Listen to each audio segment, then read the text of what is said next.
Tonight on the Mike Tomlin Show, can the Pittsburgh Steelers remain undefeated on the season? They're back at home when they host the Cincinnati Bengals at Heinz Field tomorrow afternoon. Coach Tomlin and Bob Pompeani discuss this AFC North matchup. Merril Hoge breaks down this year's first overall pick, Bengals quarterback Joe Burrow. Plus, it required a comeback win to move to 8-0 in Dallas. We have your best sights and sounds from the 24-19 win. All of that and much more as the Mike Tomlin Show starts right now. Here we go. This pass is caught, and that's a touchdown. That's the way to work. Come on. He's hit that sack. The Steelers win the football game. Let's go. Come get it. You know what it is. This one is in the history books. Here we go. The Mike Tomlin Show is presented by 84 Lumber. Hi, everybody. I'm Missy Matthews. Welcome to the Mike Tomlin Show presented by 84 Lumber. 4 straight home games for the Steelers were then followed by 3 on the road. Not an easy feat, but the Steelers prevailed and enter tomorrow's game against the Cincinnati Bengals with a perfect record. To get to that 8th win, however, it required the offense to play catch-up, a little Minka magic, and also another big defensive stop. Let's say good evening to Bob Pompeani, who's with Coach Tomlin to break down that 24-19 win in Dallas. Bob?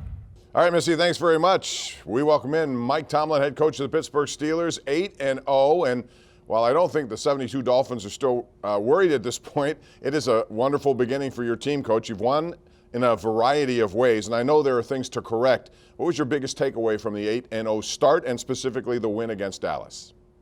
You know, I just think largely because we've had an opportunity to win games in a variety of ways, we've grown from that, and we've also shown our mettle. Mental toughness, a collective mental toughness is a big component of football, and we've been in some tight spots, and collectively we haven't blinked. We've made the necessary plays in the significant moments. Really, the last 3 games, our defense has been on the field the last play of the game and doing the things that are required to preserve victory, and there's a lot of growth in that. We're appreciative of that. But also, if we look back at the Dallas Cowboy game specifically, and there's a lot of room for growth, just in terms of our execution, our planning from a coach's perspective as well, particularly as we deal with the loss of guys for a variety of reasons. We realize 2020 is what it is, man, and particularly as we get into this thing, you're going to lose guys because of injury.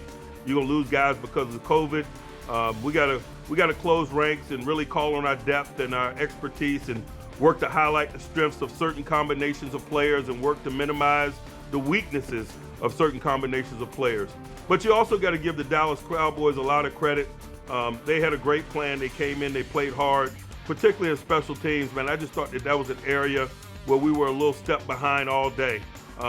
We missed an extra point. We had an extra point block. They ran a trick play on a punt. They threw it across the field to CJ, and CJ almost went to the house. We scouted kickoff trying to pin them down inside the 15-yard line or so. They had a big return up their sideline. It just seemed that every turn they were making significant plays in that area of play, and it really made it a difficult day for us. As far as the game is concerned, you guys dug an early hole, but you had a big play right before halftime. It was after Roethlisberger got banged up. He threw a wonderful pass to James Washington. And it's interesting that Washington seems to pop up just when you almost forget about that he's on the field. He makes big plays. Talk about that play and the pump fake that made that play possible. Yeah, it was a double move. We got in the red area. We wanted to take a shot. Ben did a nice job of executing. James did a nice job of running his routes. James is and always has been a big play guy for us. We got a lot of options, and we're excited about us having a lot of options, but we don't lose sight of James's big play capabilities and what he's done for us since he's been here, and we know each and every Sunday he's capable of plays like that. And you also got some great performance once again. Juju Smith-Schuster in the second half. Eric Ebron, what has he meant to your team in the red zone? Because he seems to really dig in that area, and I would imagine that role probably will increase as time goes on. Man, Eric's got a nose for the end zone. He wants to be a critical component of our success. He brings energy and passion for the game daily. Red zone is an area of the field that he lights up, and it is an area that we had in mind when we acquired him. And it's good to kind of see some fruit of some of that labor, and it's reasonable to expect it to continue as we push into the second half. And as far as the hurdling is concerned, when you see that, do you often wonder, you might put yourself exposed to an injury situation? It's a pretty athletic move at that time, and I'm sure that made that touchdown all the more interesting for him. Are you kidding? He couldn't wait to pull that out. Ebron is a big-time competitor. He's also a big-time athlete. If you give him a minute, he'll tell you about it, and he can't wait to show you. All right, your defense for the second week in a row had some issues stopping the run. I know you've had guys out with injury, Mike Hilton among them, Tyson Alualu, but what do you have to clamp down on? You face another one of a good running back this week. What was the problem the last couple of weeks, and how do you fix it? Quite simply, we got to whoop blocks and make tackles. We're calling on some guys to play extended, guys that hadn't played a lot, guys like Henry Mondu, guys like Carlos Davis and Isaiah Buggs up front. And they have to meet the standard of expectation, and at times it has been a struggle. But we know that Tyson is a quality professional, and that's a tough standard to bear. But that's the challenge of playing at this level and in this league, particularly in 2020, man. We expect those guys to continue to grow. It was good to get a guy like Carlos Davis some in-game experience, but it's reasonable to expect those guys to continually get better as they get snap exposure. But it'll be a welcome sight when we get Tyson back in the lineup, and there's a chance for that this week. Steelers in a situation where they can go 9-0, standing in their way, the Cincinnati Bengals. We'll talk about the Bengals and their outstanding young quarterback, Joe Burrow, when we come back. Right now, let's send it back over to Missy Matthews. Thanks, Bob. The Steelers have won their last 9 meetings against the Cincinnati Bengals, but the Bengals do have a new QB1, this year's first overall draft pick, Joe Burrow. We'll talk about that matchup later in the show. But first, an exclusive look back at the team's 24-19 win in Dallas. Our best sights and sounds are coming your way next.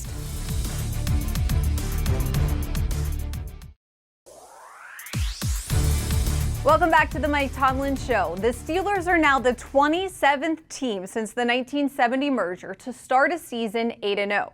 Those previous 26 teams all made the playoffs, and then 8 of those teams went on to win a Super Bowl.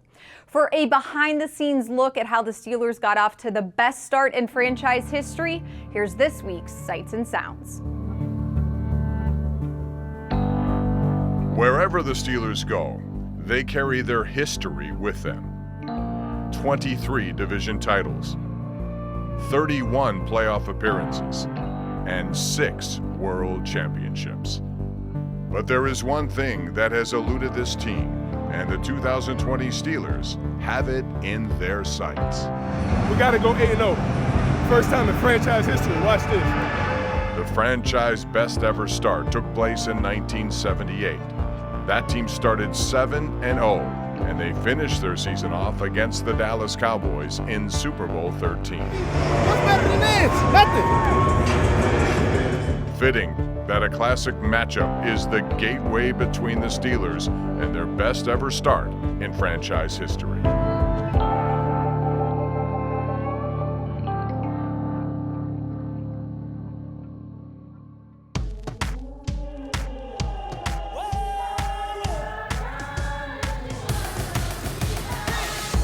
Gets the snap, steps up in the pocket. Now he wants to run. He's got nothing but open spaces, and he slides across the first down marker. Pass downfield. Beautiful throw to Amari Cooper. Yep, he couldn't go anywhere because of Stephon Tuitt. He's got an opening.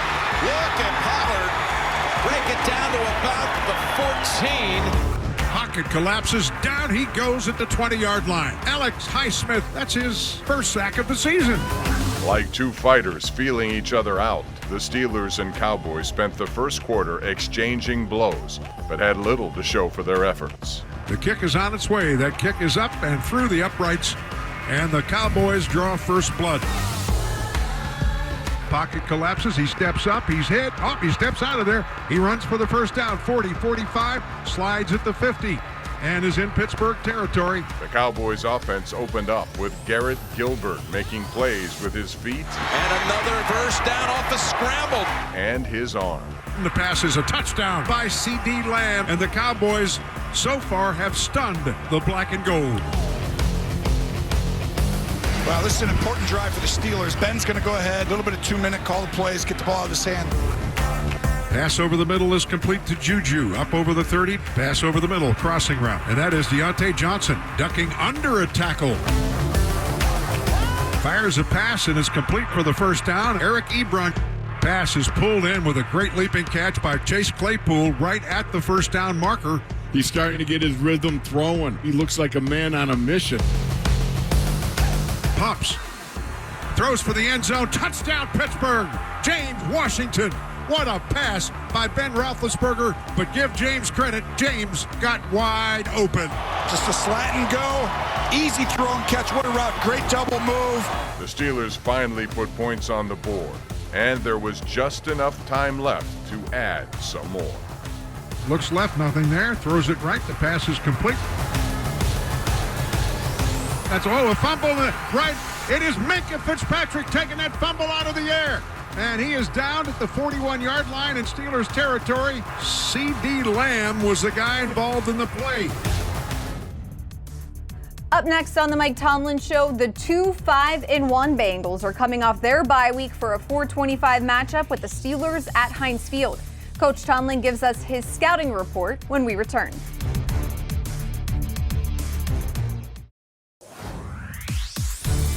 The Mike Tomlin Show is presented by 84 Lumber. Are you 84 Lumber material? Visit 84lumber.com/careers to learn more. Welcome back, everybody, and happy Week 10. We are at the point in the season when you're pushing along that these games start to carry a little more weight, and the Steelers game tomorrow is just one of the 7 divisional games taking place across the league. Let's head back over to Bob Pompeani and Coach Tomlin to talk about the Steelers' first meeting with the Bengals. Guys? All right, Missy, thanks very much. Now it's more of AFC North football. A couple of these big games coming up. In fact, there are a lot of head-to-head matchups in the second half of the season as the Steelers try to make it 9 wins in a row. And, Coach, you get some good news, too, because your run game, which has brought into play a lot of young players, you're going to get some of your key components back. How big is that, especially against a team like Cincinnati, which has some talented guys in their backfield? It's going to be a big component for us, and really in just about every phase of defense for us. In our base defense, we'll have an opportunity to get Tyson back this week, and we're excited about that. He's been a solid component of our group, and his contributions are much needed. And in our nickel package, and Cincinnati oftentimes plays in the 3 wide receiver set, we have an opportunity to get Mike Hilton back, and the type of impact player he is in the run game and in the backfield with his blitzes and so forth.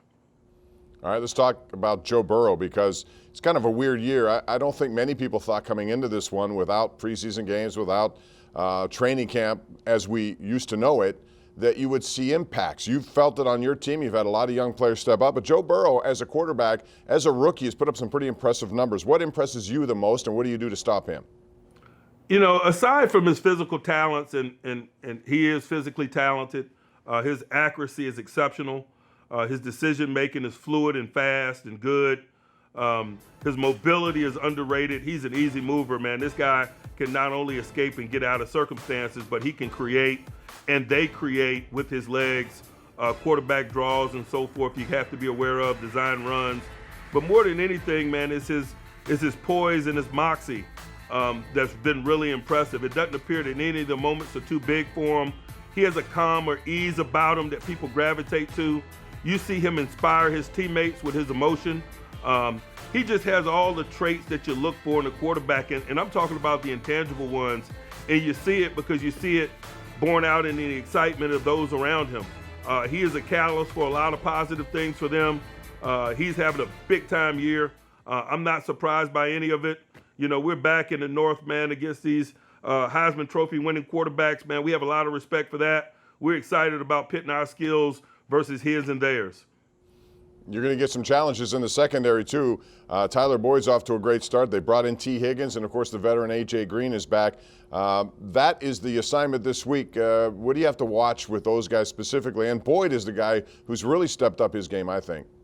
Man, Boyd is, I can't say enough about Tyler, and I've known Tyler probably since he was 17 years old, man. Just the maturation in his game and the quality of his play. You can't say enough about. He's one of the premier interior receivers in the game of football.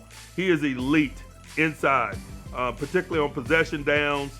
He's a volume catch guy, a ridiculous competitor. And the rest of the guys are making quality plays too, as you mentioned. A.J. Green has been somebody to deal with for years, and this new acquisition, T. Higgins out of Clemson, is a big guy that plays big and is really giving them some quality play outside as well. Now, they've been kind of vulnerable on their offensive line. They've allowed 28 sacks to Burrow. You guys are one of the best in the business at doing it. Last week, I should say, against Dallas, you seemed to rely more on zones early. Would you go after this guy? Is that dangerous to do, considering his ability to escape pockets? You know, we're going to stay within our personality. We like to mix up our attack. We're going to throw everything at him like we always do. I think it's important that we continue to grow and develop as who we are. We respect him and his talents, but the nameless great faces that we play are less important. It's more about us continuing to cement our personality and play our game. And so we're going to blitz. We're going to play some zone. We're going to play some man. We're going to mix it up as we always do. Field position will be a big part of this game, no doubt. Cincinnati trying to come up here and hand the Steelers their first loss. They're 2-5-1, but they've improved along the way. That is the stage this coming Sunday. Tomorrow, you'll see it at 4:25. We'll have a final word from Mike Tomlin coming up a little bit later in the broadcast. Right now, let's send it back over to Missy Matthews. Okay, guys, thank you so much. Tomorrow, Joe Burrow will be just the 8th rookie starting quarterback since 1950 to face an undefeated team in Week 10 or later. The previous rookies went 1-6. For more on Cincinnati's QB1, here's Merril Hoge's playbook.